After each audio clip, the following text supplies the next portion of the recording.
Hi friends, ಎಲ್ಲರಿಗೂ ನಮಸ್ತೆ. ನಾನು Revathi. Welcome back to my channel. ನಾನಿವತ್ತು ಮಾಡ್ತಾ ಇರೋ ಅಡುಗೆ ಬಂದು ಖಾರ ಕಡುಬು. ಬನ್ನಿ ಇದನ್ನು ಹೇಗೆ ಮಾಡೋದು ಮತ್ತು ಇದಕ್ಕೆ ಏನೇನು ಇಂಗ್ರೀಡಿಯೆಂಟ್ಸ್ ಬೇಕಾಗುತ್ತೆ ಅಂತೇಳಿ ಇವತ್ತು ನೋಡೋಣ. ಖಾರದ ಕಡುಬು ಮಾಡೋದಕ್ಕೆ ಅಕ್ಕಿ ಹಿಟ್ಟು ಬೇಕು.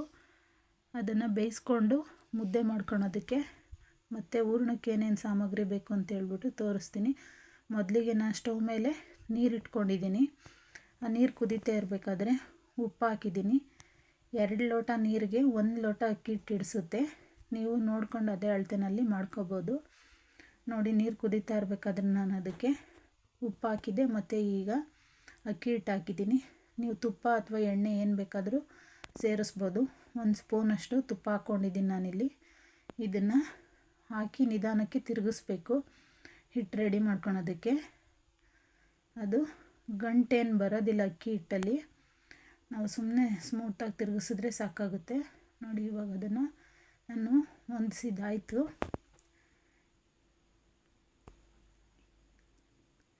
ಹಿಂಗೆ ನಿಧಾನಕ್ಕೆ ಸ್ವಲ್ಪನೇ ತಿರುಗಿಸ್ಕೊಂಡು ಒಂದು 5 ನಿಮಿಷ ಅದು ಸಿಮ್ಮಲ್ಲಿಟ್ಟು ಬೇಯೋದಕ್ಕೆ ಬಿಡಬೇಕು. 5 ನಿಮಿಷ ಆದಮೇಲೆ ಅದನ್ನು ಮತ್ತೆ ಒಂದು ಸ್ವಲ್ಪ ನಾದ್ಕೊಬೇಕು. ನಾವು ಅನ್ನದ ಕೈ ಅಥವಾ ಮುದ್ದೆ ಕೋಲು ಏನಾದರೂ ತಗೊಂಡು ಸ್ಟವ್ ಮೇಲಿದ್ದಂಗೆ ಸ್ವಲ್ಪ ನಾದ್ಕೊಬೇಕು. ನೋಡಿ, ಈ ಥರ ನಿಧಾನಕ್ಕೆ ನಾದ್ಕೊಳ್ಳಿ. ಇದೇನು ಮುದ್ದೆ ಥರ ಫುಲ್ಲು ಸಾಫ್ಟಾಗಿ ಬೇಯಬೇಕು, ನಾದ್ಕೊಬೇಕು ಅಂತ ಏನಿಲ್ಲ. ಒಂದು ಅರ್ಧ ಬೆಂದರೆ ಸಾಕು, ಮತ್ತು ಒಂದು ಸ್ವಲ್ಪ ನಾದ್ಕೊಂಡ್ರೂ ಸಾಕಾಗುತ್ತೆ. ಇದನ್ನು ಮತ್ತೆ ಬೇಯಿಸ್ಬೇಕಿರೋದ್ರಿಂದ ನಾವು ಪೂರ್ತಿ ಸ್ಟವ್ ಮೇಲೆ ಬೇಯಿಸೋ ಅವಶ್ಯಕತೆ ಏನಿಲ್ಲ. ನೋಡಿ, ನಾನು ಈ ಥರ ಮಾಡ್ಕೊಂಡಿದ್ದೀನಿ. 5 ನಿಮಿಷ ಬೆಂದಿದ್ದಕ್ಕೆ ಅದಕ್ಕೆ ಬಂದಿದೆ. ಇವಾಗ ಇದನ್ನು ಕೈ ತೇವ ಮಾಡಿಕೊಂಡು ಎಣ್ಣೆ ಅಥವಾ ತುಪ್ಪ ಹಾಕ್ಕೊಂಡು ಸ್ಮೂತಾಗಿ ನಾವು ಚಪಾತಿ ಹಿಟ್ಟು ಒತ್ತಿ ಕಲಸೋ ಥರ ಕಲಿಸ್ಕೊಬೇಕು. ಬಿಸಿ ಇರುತ್ತೆ, ನೋಡ್ಕೊಳ್ಳಿ.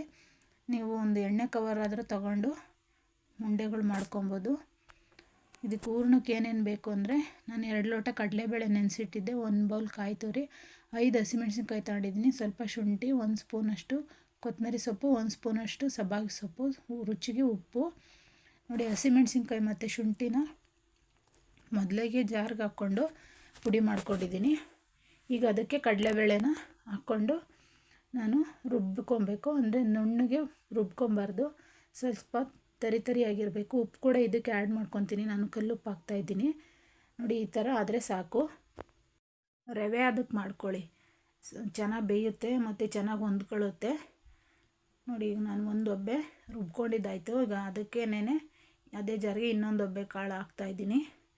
ಕಡಲೆಬೇಳೆ 2 ಅವರ್ ನೆನೆಸಿರಬೇಕು, ಇಲ್ಲಾಂದರೆ ಅದು ಸ್ವಲ್ಪ ಕಾಳಂಗೆ ಉಳಿದ್ಬಿಡುತ್ತೆ.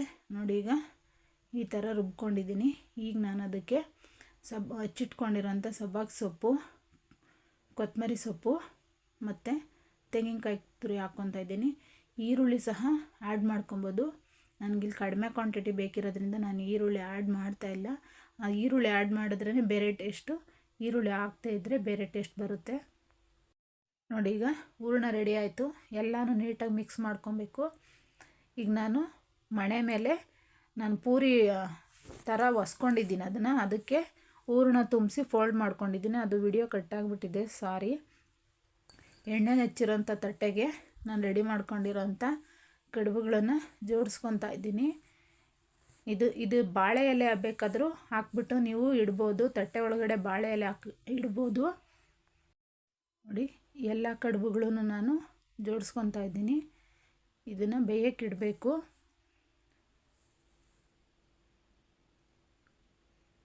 ಒಂದೊಂದಾಗಿ ಜೋಡಿಸ್ಕೊಂಡ್ರೆ ಅಂಟ್ಕೊಳೋದಿಲ್ಲ. ನಾವು ಒತ್ತಟ್ಟಿಗೆ ಇಡೋದು ಬೇಡ, ಬಿಡಿಯಾಗಿ ಜೋಡಿಸ್ಕೊಳೋಣ. ನೀರು ಕಾಯೋದಕ್ಕೆ ಇಟ್ಟಿದ್ದೀನಿ, ಒಂದು ಅರ್ಧ ಲೀಟ್ರಷ್ಟು. ನೋಡಿ, ಸ್ಟ್ಯಾಂಡ್ ಹಾಕಿ ಅದ್ರ ಮೇಲೆ ಒಂದು ತಟ್ಟೆ ಇಟ್ಕೊಂಡು ಅದ್ರ ಮೇಲೆ ಇನ್ನೊಂದು ತಟ್ಟೆ ಇಟ್ಕೊತೀನಿ. ತಟ್ಟೆ ಜರುಗಾಡಬಾರ್ದು ಅಂತೇಳಿ ನಾನು ಅಲ್ಲಿ ಕುರ್ಪಿ ಇಟ್ಟಿದ್ದೀನಿ.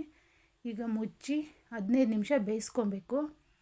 ಇದು 10 ನಿಮಿಷಕ್ಕಿಂತ ಹೆಚ್ಚಿಗೆ ಬೇಯಬೇಕು. ಒಳಗಡೆ ಹೂರಣ ಹಸಿ ಇರೋದ್ರಿಂದ ಸ್ವಲ್ಪ ಟೈಮ್ ತಗೊಂಡು ಬೇಯಬೇಕು. ನೋಡಿ, ಈಗ 15 ನಿಮಿಷ ಆಯಿತು. ಹದವಾಗಿ ಬೆಂದಿದೆ. ಈಗ ನಾವು ಕುಕ್ಕರಲ್ಲಿ ಇಟ್ಟಾಗ ಸ್ವಲ್ಪ ಪ್ರೆಷರ್ ಜಾಸ್ತಿಯಾಗಿ ಕಡುಬು ಸೀಳ್ಬಿಡುತ್ತೆ. ಅದಕ್ಕೆ ನಾನು ಕುಕ್ಕರಲ್ಲಿ ಇಡೋದಿಲ್ಲ, ಪಾತ್ರೆನಲ್ಲಿಟ್ಟರೆ ಒಂದು ಸ್ವಲ್ಪ ಹಬೆ ಆಚೆ ಹೋಗೋದ್ರಿಂದ ಹದವಾಗಿ ಆಗುತ್ತೆ. ನೋಡಿ, ಈಗ ಸರ್ವ್ ಮಾಡೋದಕ್ಕೆ ರೆಡಿ ಆಯಿತು. ನಾವು ಕಾಯಿ ಚಟ್ನಿ ಜೊತೆಗೆ ಇದನ್ನು ತಿಂತೀವಿ. ನೀವು ಮಾಡಿ, ತುಂಬ ಚೆನ್ನಾಗಿ ಬಂದಿದೆ. ಇದೇ ಅಳತೆನಲ್ಲಿ ಮಾಡಿ, ನಿಮಗೂ ಕೂಡ ತುಂಬ ಚೆನ್ನಾಗಿ ಬರುತ್ತೆ. ನಮ್ಮ ಕೆಲಸ ಇಷ್ಟ ಆಗಿದ್ದರೆ ದಯವಿಟ್ಟು ಒಂದು ಲೈಕ್ ಮಾಡಿ, ಮತ್ತು ನಮ್ಮ ಚಾನಲ್ನ ಸಬ್ಸ್ಕ್ರೈಬ್ ಮಾಡಿ. Thank you for watching.